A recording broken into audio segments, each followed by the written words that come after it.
few episodes with the Wicked Witch. Yes, we have. Defeating yourself for courage. Facing your ultimate fear, Charming's ultimate fear, which is failure. You know, he's a very proud man, so he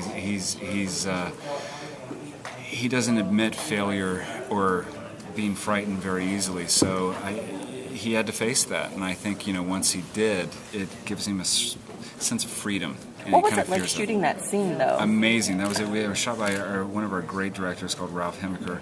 I had to play both. So it kept switching back and forth, but it was a great, you know, opportunity to be able to do that. Because it's so weird when you see it. It's like you're basically holding your own neck. Yeah. It's a very intense scene too. Thanks. I mean, that's what we were hoping with it. So it was great to, you know, to play that side of it, and what would fear look like, what would failure look like personified in Charming. So that's what we were going for. Excellent job. Thanks. The original Wizard of Oz story had a cowardly lion who lacked courage. Yes. Is this a purposeful parallel? Well, I was hoping they would write me the song. I was hoping I could come out and sing the song. But yeah, I think it's absolutely a parallel for sure. You know, she's taken his courage, or in essence of his courage. I think he got it back in the end, but she still has it. She's got a heart. She's got Gold's brain. So what else does she need? You know, she's taken his mind. She's, you know, Gold is like her puppet. So she needs all these things, all these ingredients for something really, really nasty that's going to affect all of us. So let's hope we can stop her. Especially before she gets the baby. Yeah, well, this is the other big thing, you know, and now she's after the baby, and that's obviously not going to fly with Charming or anyone else. So they're going to have to do what they can to protect it. I would love to see her try to take the baby from Snow. Oh, me too. Bring it. Yeah. Snow would take her down. So, yeah. Bring it, witchy. Well, it seems like, you know, on the more domestic side, there's a lot more interesting things now that, you know, Henry kind of doesn't remember anything and trying to be the cool grandpa. Yeah. There, but, taking him driving, which was very, very ill-advised. Never ever letting Jared drive my car in real life. So, you know, can you talk about a little bit about sort of the balance of the more mundane, everyday sort of explorations of the relationships underlying these sort of more fantastic. Yeah, I mean, it's kind of interesting because it's like there's never anything mundane that goes on in Storybrook ever. Or in Fairy Tale Land, there's always like something going on. But, you know, the relationships, of course, you know, that's what's so great about playing characters on TV is that they just keep growing, they keep changing, they keep deepening. And particularly, you know, with you know, Henry not knowing who anyone is, not knowing that David and Mary Margaret are his grandparents and that they have this history together, you know, is I guess it's a little bit hurtful to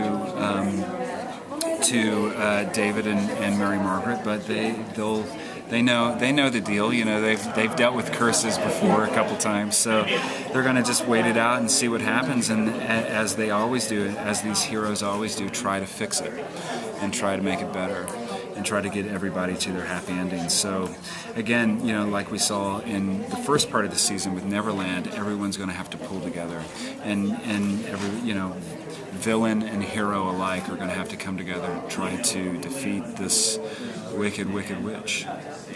So as Emma's father, what do you think about Hook trying to make the moves on her? You know, as a father of anyone, you know, particularly a girl, he's never going to be happy with anybody, regardless. You know, regardless. I mean, I think he would probably rather her not end up with a pirate, but he's not going to be happy with anyone. So at the end of the day, it's going to be her choice, you know. And I think, you know, Hook is obviously, you know, he sways a lot back and forth, whether he's good, whether he's bad, you know. And I think he's seen good parts to Hook for sure, you know. In Neverland, he helped save David's life in Neverland. And he's seen the good side to him. And David's no fool either, you know. He says in the speech, was it the second season or this season? I can't remember now, where he says, we are both, you know, to the town. We are both our good experiences, our bad experiences. And that goes to the same. We're both our good parts and our bad parts. And no character in Once Upon a Time is completely bad or completely good. There's always circumstances that lead to the other. So, I just all he wants for her is to be happy. He's never going to be happy with anybody, though, regardless who it is. Are the characters going to debate whether or not to just tell Henry what's going on? Because he's got to start to wonder at a certain point. I think so, and I think he is probably starting to wonder, and I think, but they know that wouldn't be the way to do it, because they would just look at him like he's, he would just look at everybody like they're crazy. But I think that's going to come to, that will be resolved at some point soon for everyone. Yeah. And of course, sorry, I'm just rambling right now. And in the next couple episodes coming up, particularly 19, we're going to find out about this curse. We're going to find out who cast it and why it's affected everybody, why this missing year has happened. We're going to find that out. There's a decision back in Fairy Tale Land that Regina, Snow, and Charming make that affects everyone. So we're going to find out some major information in the next coming episodes. Well, I had a question related to that. Are we going to find out more about that year that they're missing? Yeah, absolutely. We'll find out more and more. We're going to find out who cast it. Who will cast that curse, finally. Yeah. Episode 19. 319. We'll find that out. So not this Sunday, but next. Yeah. What can you tease about tomorrow night's episode? Again, it's watching more of this wicked witch and Zelena and what she's up to in Storybrook and how it's affecting everyone and what everybody's going to do about it. We're trying to figure it out, so we're trying to get to the bottom of it and trying to figure out a way to stop it.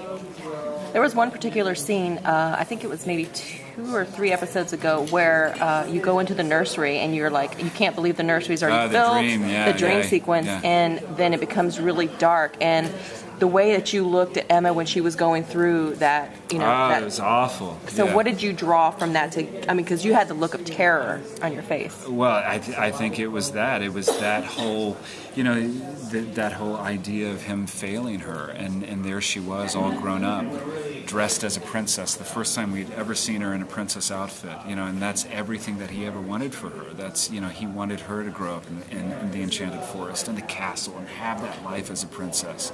And there she was, standing in front of him, and she was going to a ball, and he was teaching her how to dance, and it was like this moment where he could be her father, and then she was just being ripped away from her. I mean, that's terror. I mean, that's terror for him for sure. It was a really emotional scene, and it was something that just stuck in my head. Thank you. Yeah, it was. In fact, that was my one of my favorite scenes from that whole episode. When I read it, and it was the opening scene to the whole episode. I thought Eddie and Adam just did a great job. I mean, it's a great scene for both those characters.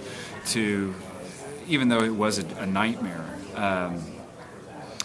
to have those characters have that moment of the thing that they've always wanted, family and a daughter, and to be a father, and to have that moment, and then to have it literally ripped away from you. Yeah. It's a great scene to play. Yeah, because in a lot of the episodes, you see Mary Margaret and Emma have really hearts-to-hearts and really emotional, personal scenes. And when we see Emma and David interacting, it's more, we got to get this done, we got to do this, we got to do that, and there's not really that emotional connection. So when I saw that, it was one of the yay! Finally, Dad can be Dad. Yeah, so. Thank you. Yeah, I think it was a great scene and great to play. With so many flashbacks, and now with the Forgotten Year, how do you keep the timeline straight in your head? We have a script supervisor that keeps everything straight for us. I mean, I keep my own kind of log of what's happening, what's going on, and where I am at any given time. But of course, the nature of filming, you film out of sequence all the time, and you don't really quite know what's happening from day to day. So you just have to keep it straight, and we have a lot of people around us that help us do that. With the baby coming, I think they touched a little bit on Emma's reaction to them having a baby. Yeah. Are we going to see a little more of that and how she feels about Absolutely. Yeah, that's going to be coming, and you'll see how she reacts to that. And absolutely, that'll be in the next few episodes. Is there a particular Disney story you'd still like to see covered on the show? Oh, I mean, I don't know if I can tease this or not, but all I'm going to say, and I'm really excited about it, is the finale of this season. Just wait to see who you meet. That's all I'm going to say about it, and I'm very excited about it. Is it Olaf? Can't say, but possibly. One of the other things that kind of hasn't been addressed, at least not in the more recent episodes, are the townspeople being turned into flying monkeys. And Yeah. do we get to see kind of? That seems like it would be a pretty big campaign to try and go free those people. Is that going to be? Yeah. Well, it's hard to talk about this without giving things away, but things hopefully in that area will be dealt with and resolved in one way or another. Will you get to meet Emma's almost fiance, who is also a monkey, who is also the wizard? You know what? Charming has no interaction with him whatsoever. So, not at this point. But who knows what could happen on Once Upon a Time next season. Anything could happen.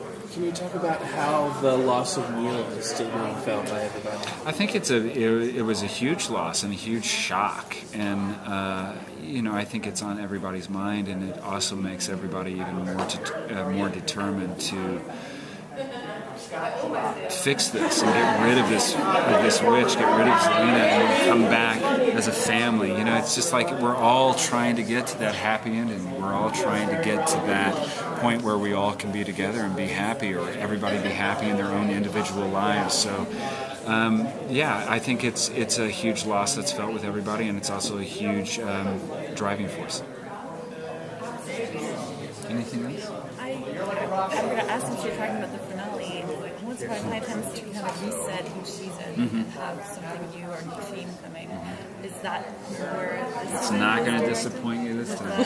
Yeah. Always. reset button? Yeah. Well, thank you so much. Thank you guys.